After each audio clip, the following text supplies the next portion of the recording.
Kesan pertama sangat meresahkan.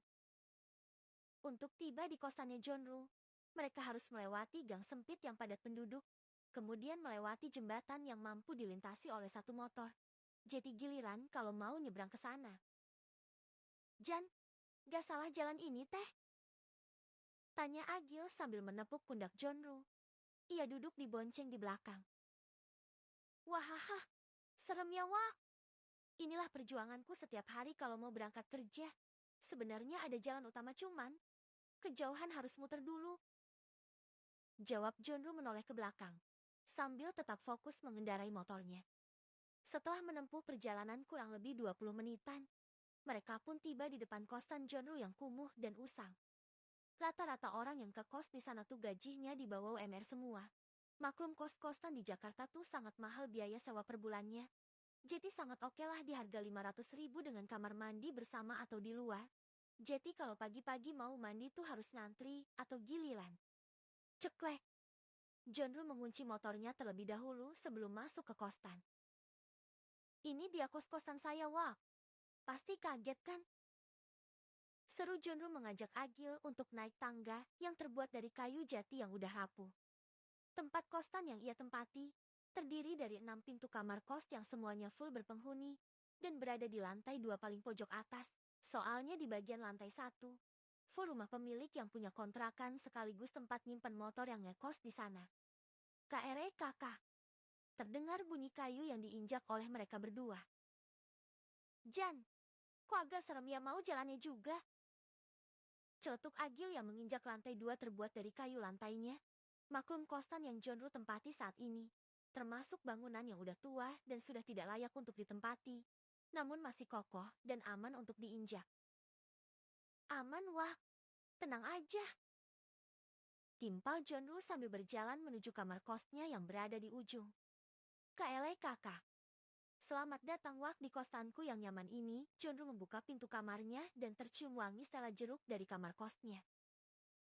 Wow, apik Jan. Nyaman kali. Seru Agil yang memuji kamar Jonru begitu bersih, rapih, dan wangi pula. Kosannya Jonru berukuran 4x5 dengan kamar mandi di luar. Cukup sempit sih cuman bagi yang belum berkeluarga. Lumayan agak lebar, bisa menampung 2-3 orang. Meskipun nampak dari luar kosan Jonru begitu kotor dan kumuh, namun ia buat kamarnya senyaman mungkin untuk ditinggali. Wah, taruh aja tas rendangnya di dalam lemari, biar nggak berantakan. Oh iya, terus kalau mau kebelet pipis atau bab, ada tuh kamar mandinya di luar dan sampingnya WC. Cuman kalau pintunya ketutup berarti ada orang di dalamnya. Soalnya kalau di sini tuh bergiliran. Wah, terus air juga harus hemat jangan boros-boros. Kalau mau mandi secukupnya aja ya. Tutur Jonru, ngasih tahu peraturan kostannya kepada Agil. Siap Jan, kebetulan saya gak kuat nahan kencing nih. Sahut Agil berjalan keluar sambil membuka bajunya karena kegerahan. Seurre. Agil kencing sambil berdiri dan ia lanjut cuci muka. Bure. Air ladeng dari PDAM yang baunya kayak ada kaporitan, mengguyur membasahi wajah Agil yang gersang akibat debu ibu kota serta pantulan sinar matahari. Shegerduh, seru Agil menghela nafas panjang sambil bersiul. Ia langsung keluar dari kamar mandi dengan resleting celananya yang masih kebuka. Agil kaget ketika melihat Jonru sedang ngobrol di depan pintu kosannya. Bersama wanita yang lagi mengenakan daster dinas malam yang berwarna merah merun. Posisi si wanita itu sekarang lagi membelakangi dirinya. Jaraknya kurang lebih 4 meteran. Si Jonru lagi ngobrol sama siapa? Kok seksi banget? Mana pakai daster lagi? Gumamnya, terus memperhatikan kemolekan tubuh wanita tersebut dari arah belakang sampai menelan ludahnya sendiri hingga membuat burung perkasanya bangun gak kekontrol serta sedikit menonjol keluar. Akibat melihat pemandangan dari depan matanya. HREUDANG duh, meuni JM oh ye. Gumam Agil sambil menelan air liurnya sendiri. Melihat bongkahan padat dari balik daster merah tersebut. Ia berdiri di belakang tanpa mengenakan salai baju. Semingguan lagi ya tante saya bayar kostannya. Soalnya belum gajian. Ucap Jonru sambil tertunduk. Tersipu malu karena ia nunggak membayar sewa kosan selama 1 bulan. Ya udah, tapi awas jangan sampai telat lagi ya. Ucap wanita tersebut yang bibirnya merah merona. Seketika si wanita tersebut membalikan badannya ke arah Agil yang berada tepat di belakangnya sedari tadi. Dengan resleting celananya yang masih kebuka dan belum disadari sama Agil. Oh iya tante, ini teman saya dari kampung. Namanya Agil. Sementara waktu mau ikut nginap dulu di kosan saya. Sambil nyari kerjaan, celetuk Jonru mengenalkan Agil kepada pemilik kosan yang belum diketahui namanya oleh Agil. Halo, namaku Meli. Pandangan si wanita tersebut langsung tertuju kepada dada Agil yang dipenuhi dengan bulu-bulu tipis dan resleting celananya yang masih kebuka. Untungnya ia mengenakan celana dalam jeti yang terlihat hanya tonjolannya saja yang menjorok keluar. Wow, gede banget. Gumam pemilik kos yang bernama Tante Meli sambil menghela nafas panjang. Dan tersenyum manja kepada Agil yang masih belum enggeh resleting terbuka. Salam kenal, Tante. Timpal Agil menyodorkan tangannya untuk berkenalan.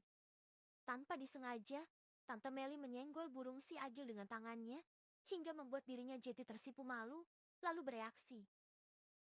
Aduh, lagi keras-kerasnya malah kesenggol, kan jadi sakit.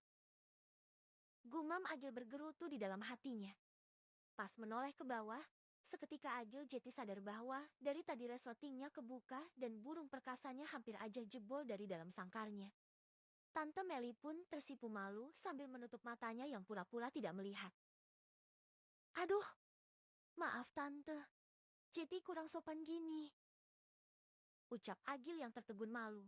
Kemudian ia menaikkan kembali resleting celananya dengan susah payah. Karena burung Agil sangat keras dan susah dilipat, seperti meronta-ronta pengen keluar. Kamu lupa ya, gak ditutup lagi anunya. Sahut Tante Meli pandangannya kini tertuju pada bagian dada Agil yang dipenuhi bulu halus serta dagunya dipenuhi dengan berwok tipis. Iya Tante, saya kira gak ada orang di sini. Jawab Agil sedikit tertunduk. Wajahnya jadi merah merona ketika Tante Meli terus memandangi bagian dadanya, sampai-sampai dia bengong dan terpelongo.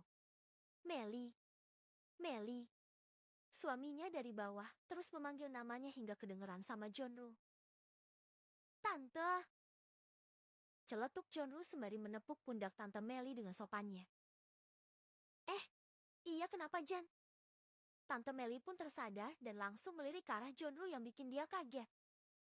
Kayaknya barusan, suami tante dari bawah memanggil deh. Jawab Jonru sedikit menggaruk kepalanya. Masa sih? Kok aku gak dengar ya? Ya udah deh kalau gitu. Selamat beristirahat ya. Saya ke bawah dulu. Mari.